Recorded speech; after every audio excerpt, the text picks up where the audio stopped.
Hey guys, welcome back to a new video. I'm Stephanie West. I'm a licensed counselor here in the state of Michigan, and I'm owner and operator of In Progress Counseling.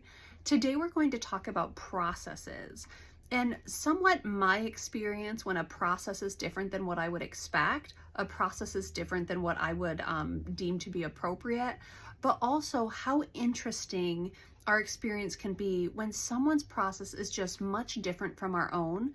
And how can we build grace into the system that even when something is different from our preferred method, perhaps a different method is okay too. And we're talking about a copious amount of self-coaching over the last little while.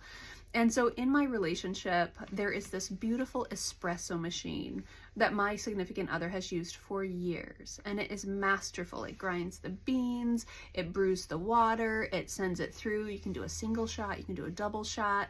And at the end of the process, you're allowed to take out the apparatus that the water goes through and clean it out. Now, he and I view this opportunity for cleaning it out very differently. For him, it happens at the start of the process. So he will clean it out, he will engage the cycle, and at the end, he leaves this, newly brewed sediment, he just leaves it there. Now, I'm very different. I'm going to be the person that goes through the process, and then at the end, I'm going to take that little apparatus out and go clean it. And so imagine how personal it feels when I'm starting my process and it's a dirty apparatus, but I'm also the one who cleans the apparatus at the end. And so it's like when I start, it's dirty. When I end, it's clean because that's my particular method, which means when he's done, it gets to stay dirty.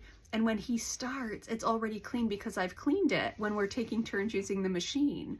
That can feel so personal because the way we go about it, he cleans it up at the start, I clean it up at the finish, and it just feels very personal when I come to the machine and it's dirty and I leave the machine and it's clean from my perception, right?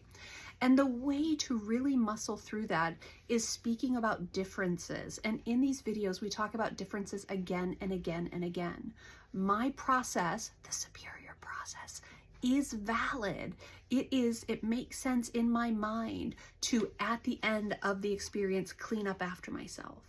And he does it very different. And I have to wrestle out that it is also valid to clean the apparatus at the start of the experience of brewing. And that is actually okay too. Either way, you're making espresso in a clean machine. Now, it doesn't make sense to me that you would leave it dirty. It also doesn't make sense to him that you wouldn't clean it before you start. And they're both very valid, but they're diametrically opposed to one another. They're very different. And our experiences of starting the espresso making process are very different because we both operate differently.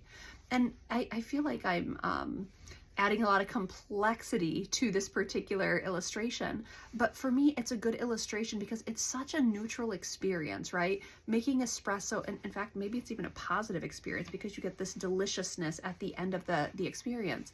But how we go about it is very differently, and it can feel very personal if I'm the one who cleans the machine before we start because he left it dirty, and then I clean the machine when I'm done because I prefer that particular process. And in that, I can get really offended or really find reasons to be offended by it. I'm putting in more effort, and why does he leave it dirty, and I have to clean it up, and all of the things. It's not accurate. We both approach it differently. We're both actually quite tidy, and we do the cleaning at different points in the particular process that we're engaging. And I have to work hard to not make it so personal because it's not personal. He's been brewing espresso for years and it's been a good experience. I'm kind of newer to this particular dynamic, and my process, it just develops differently than his. Neither one of them are a problem.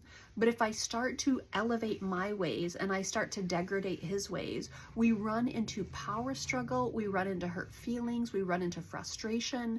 And it's really important early on when I notice the difference in our processes, it's really important that I say, Steph, it's different. It's not better, it's not worse, it's different. And when someone else is coming at me saying, Steph, you're doing it wrong, whatever the it is, it's like, I might actually have a different process than you. It might be equally as valid. It might not make sense to you, but it makes sense to me. Those are okay things. But as we're in close proximity to people, we're going to notice that we navigate things very differently. We're allowed to talk to ourselves about the okayness of it. So even if I feel a little bit of frustration, it's like, hey, it's actually not a big deal. And I will self-coach myself through that again and again. The kicker being, if I don't, then every time I'm going to that espresso machine, I'm experiencing some sort of frustration or agitation or maybe even animosity. So I can work on self-correcting and say, Steph, it's not a big deal.